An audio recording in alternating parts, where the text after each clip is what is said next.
গায়ে রং মাখা শেয়াল। একদিন খাবারের খুঁজে ঘুরতে ঘুরতে এক শেয়াল গ্রামে ঢুকে গেল। হঠাৎ লোকজন তাকে দেখে দৌড়াতে শুরু করল। ওই শেয়াল এসেছে। ভয় পেয়ে শেয়াল দৌড়াতে দৌড়াতে লুকাতে গিয়ে পড়ে গেল একটা বড় রঙের ড্রামে।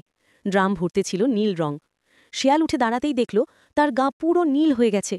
সে বলল, আরে এ কি, আমি তো একদম নতুন রঙের প্রাণী হয়ে গেলাম। বনি প্রাণীরা নীল শেয়ালকে দেখে ভয় পেল।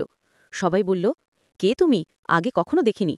শেয়াল বুক ফুলিয়ে বলল, আমি আকাশদেবের দূত, সবাই আমাকে মানবে। প্রাণীরা তাকে সম্মান করতে লাগল, খাবার দিতে লাগল। শেয়াল খুব মজা পেল। কিন্তু একদিন বনের অন্য শিয়ালরা দল বেঁধে ডাকতে লাগল, হু হু।